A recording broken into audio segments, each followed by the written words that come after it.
السلام علیکم ورحمۃ اللہ وبرکاتہ۔ آج ہمیں سمجھنا ہے کہ قربانی کا نصاب کیا ہے اور قربانی کس پر واجب ہے۔ دیکھیے، بہت آسان ہے، صرف پہلے یہ سمجھیے کہ قربانی کا نصاب کیا ہے اور کس پر واجب ہے۔ قربانی چاہے مرد ہو یا عورت، جس کے پاس اتنا مال ہے جس کی قیمت 52.5 تولہ چاندی ہے، تو ایسے شخص پر قربانی واجب ہے۔ اب کیا کیا چیزیں ہونا چاہیے؟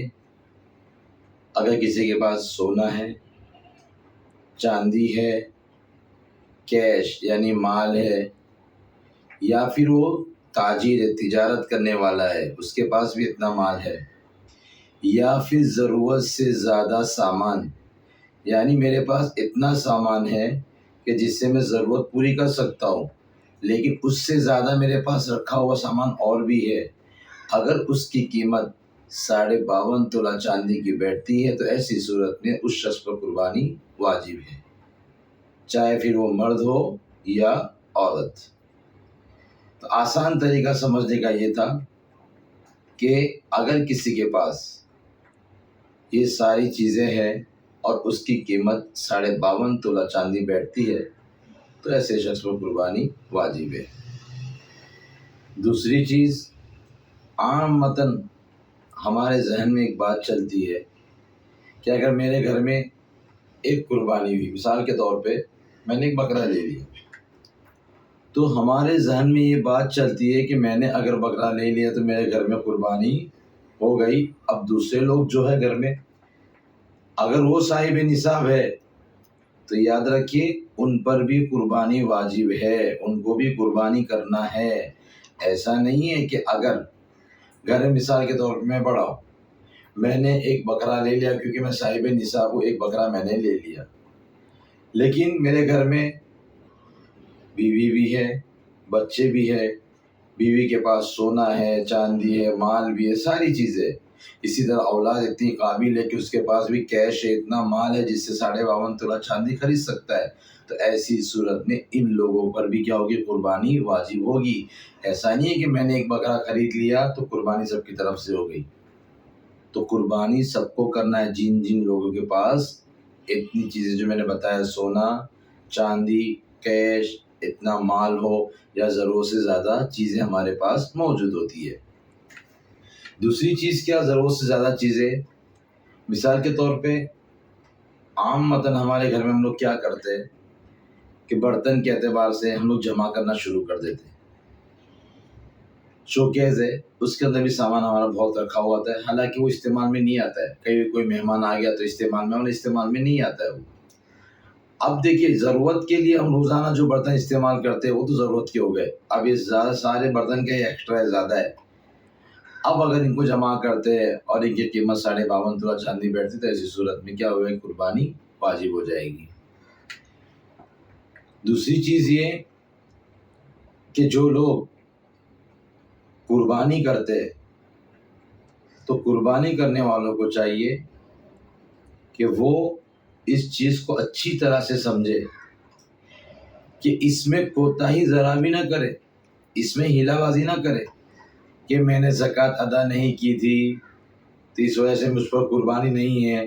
یاد رکھنا، زکوٰۃ کا مسئلہ الگ ہے، قربانی کا مسئلہ الگ ہے۔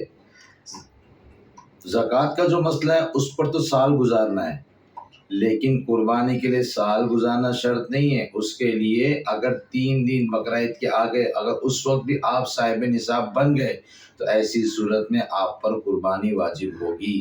اس چیز کو اچھے ذہن میں نشین کر لیجئے۔ اور اسی طرح اگر کوئی شخص جس کے پاس میں مال ہے، ساری چیزیں، اس کے باوجود وہ قربانی نہیں کرتا، اللہ کے رسول صلی اللہ علیہ وسلم نے فرمایا کہ اس کو چاہیے کہ وہ عیدگاہ کی طرف نہ آئے، یعنی اس پر کیا لگا دی؟ پابندی لگا دی۔ اندازہ لگائیے کہ قربانی کرنا کتنا ضروری ہے۔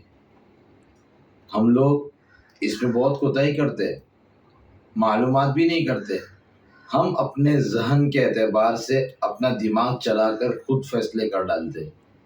ضرورت اس چیز کی ہے کہ ہم اپنے قریبی علماء سے پوچھیں، ہم نے اکابرین سے پوچھے، جن کے تعلقات ہیں، جو مفتیان کرام ہیں، ان سے معلومات کرے اور پوچھیں ان سے کہ کیا میرے پاس یہ چیز ہے، مجھ پر قربانی واجب ہے یا نہیں ہے، میں کیا کروں، کس طرح کروں، مجھے ذرا بتائیے۔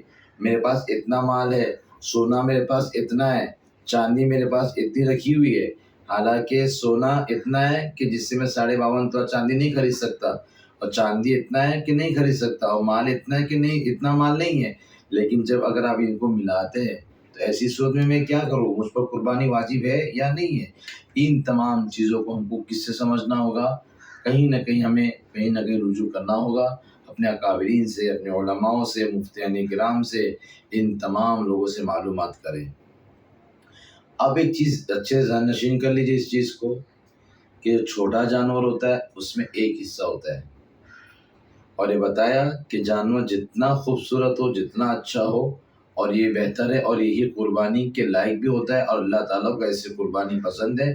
اور ہمیں بھی چاہیے کہ اللہ کی راہ میں جب خرچ کرے تو اچھی طرح سے خرچ کرے، ذرا بھی اس میں ریاکاری نہ ہو، بالکل دکھلاوا نہ ہو، بلکہ اللہ کے رضا کے لیے ہم لوگ قربانی کرنے جا رہے ہیں۔ اور اگر بڑا جانور ہے اس میں 7 حصے ہوتے ہیں۔ اس چیز کو اچھی طرح سے سمجھنا ہے کہ بڑا جانور ہے اس میں 7 حصے، چھوٹا جانور ہے اس میں 1 حصہ۔ تو ہمیں چاہیے کہ ہم اس چیز کو اور اس سبق کو اچھی طرح سے یاد کریں اور سمجھیں کہ صاحب نصاب کون ہے، کس پر قربانی واجب ہے۔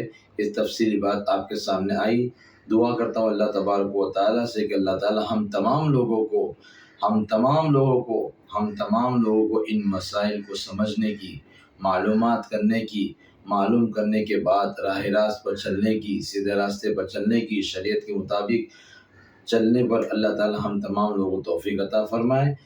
آپ سے گزارش ہے کہ زیادہ سے زیادہ آپ لوگ ان مسائل کو لوگوں تک پہنچائیں تاکہ لوگوں کو نفع ہو، لوگ اس چیز سے سمجھیں اور سیکھیں۔ السلام علیکم ورحمۃ اللہ وبرکاتہ۔